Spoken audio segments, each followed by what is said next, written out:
Assalamualaikum warahmatullahi wabarakatuh.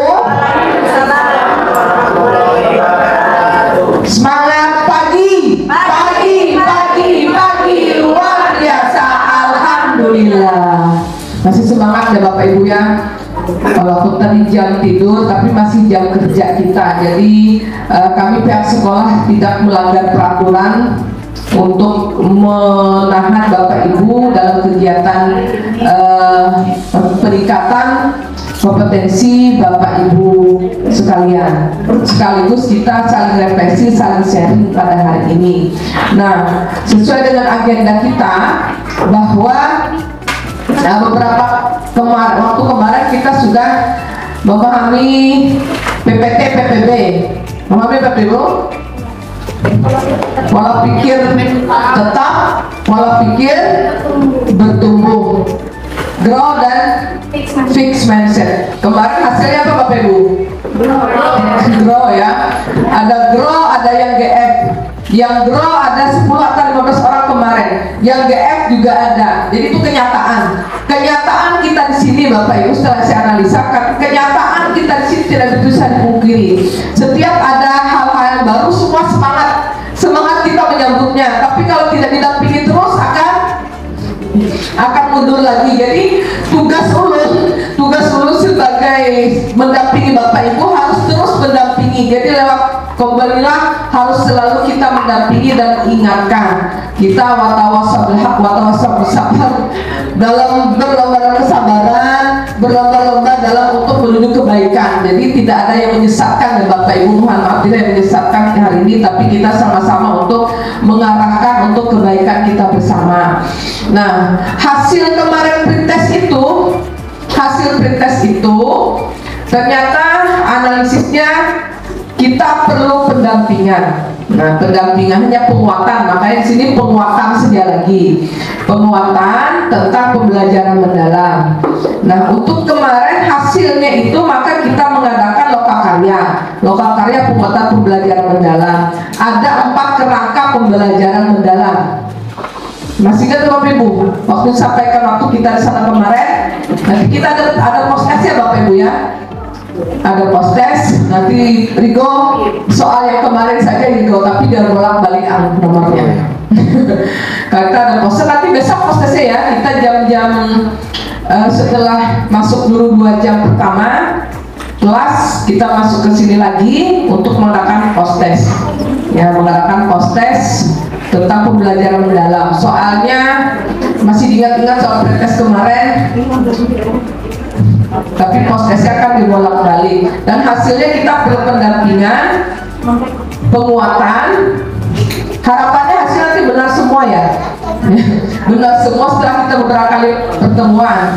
Kerangka pembelajaran nanti akan disampaikan oleh Bu Rizky atau Bu Jakia untuk persiapan lesson study. Yang pertama kan identifikasi, yang kedua kerangka pembelajaran, yang ketiga ada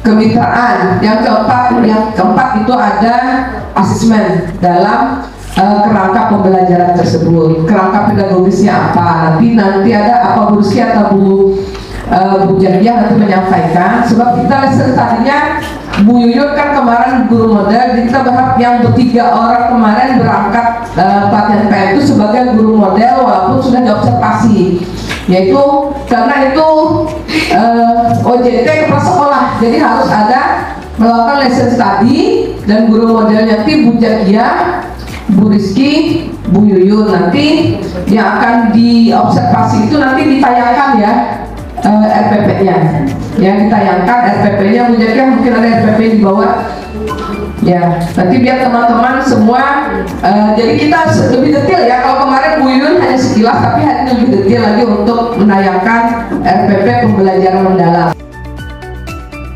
Hasilnya adalah perlu pendampingan ya. Itu enggak dikarang-karang ya Bapak Ibu ya, enggak dikarang-karang. Jadi hasilnya memang kita merasakan kita ada senior, ada junior, ada setengah matang, ada yang matang, ada yang baru semua itu kita ini semua. Jadi alhamdulillah berkolaborasi. Dan baik Bapak Ibu, jadi hari ini Apa Bu Siti Jakiah, apa Bu Yuyun? Bu Yuyun dulu ya, yang mau diresertasikan RPP-nya. Tepuk dulu. Tepuk pagi. Kalau pagi berarti 1 kali. Siang 2, sore 3, malam 2. Pagi, siang, sore, malam.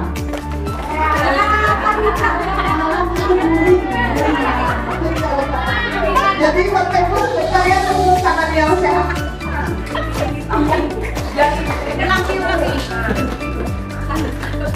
yang sehat untuk meredakan saraf-sarafnya. Kali jalan-jalan. Biar kita lawas semua. Siang, pagi, sore, pagi, malam.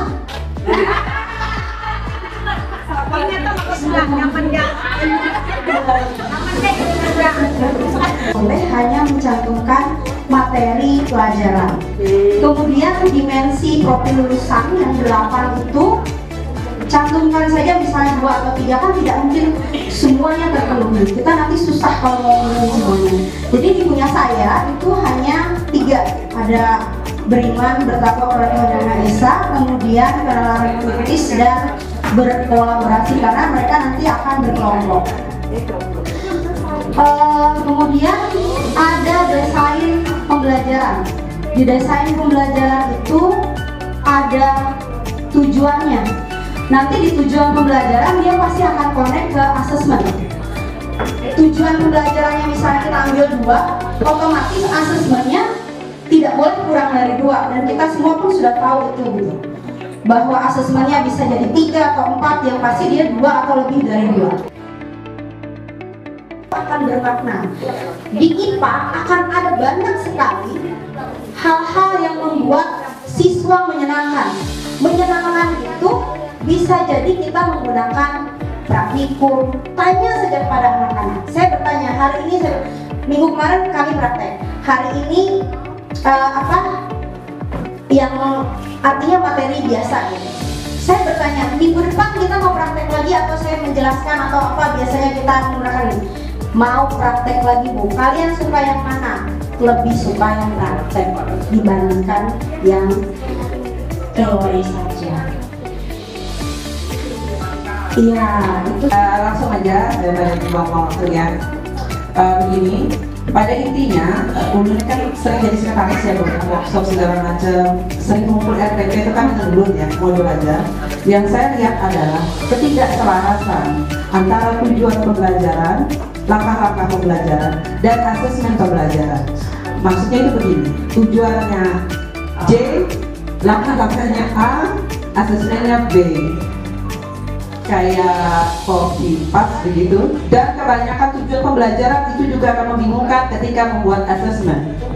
Ya, paham ya Bapak Ibu ya.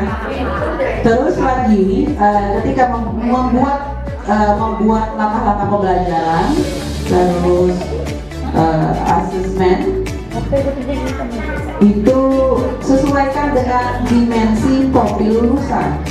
Kita kan ada penilaian sikap di asesmen formatif dan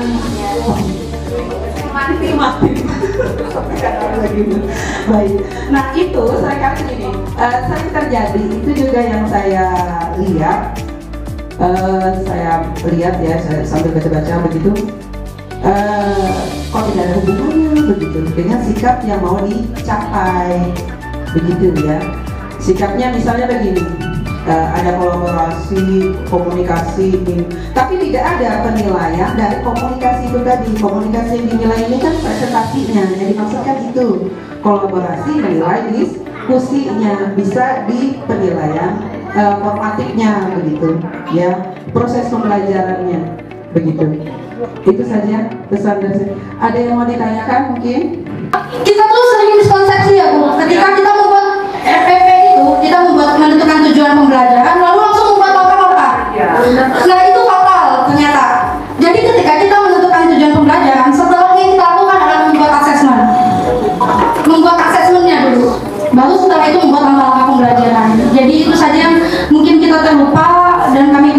mendengarkan kembali. Walaupun formatnya memang formatnya tetap di bawah asistennya, tapi kalau berpikir kita, maksudnya kalau berpikir kita itu setelah tujuan, kita buat tujuan nih, alat untuk mencapai tujuannya apa? Nah, yang kita gunakan instrumennya apa untuk mencapai tujuan? Bisa tadi 2 tujuan itu minimal itu 2 pertanyaan, atau bisa lebih sehingga anak-anak itu bisa betul-betul memahami, sehingga pengalaman belajar itu bisa terpenuhi.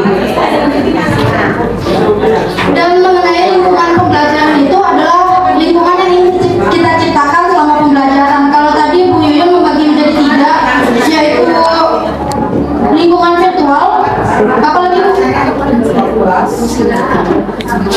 Nah, kalau bedanya saya bagi menjadi 3 juga, tapi ada fisik, sosial, dan emosional. Jadi ada 3 lingkungan pembelajaran yang kita bentuk. Nah, pembentukannya itu sesuai dengan apa yang kita inginkan, yang kita bentuk dalam lingkungan pembelajaran. Jadi saya membagikan fisik itu menyusun meja secara fleksibel, sosialnya atmosfer aman untuk berpendapat, dan emosionalnya apresiasi untuk setiap kontribusi murid.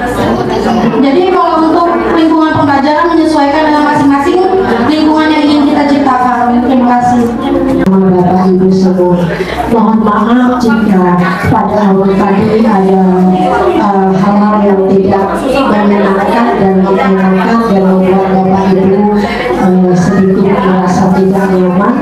Kami mohon maaf.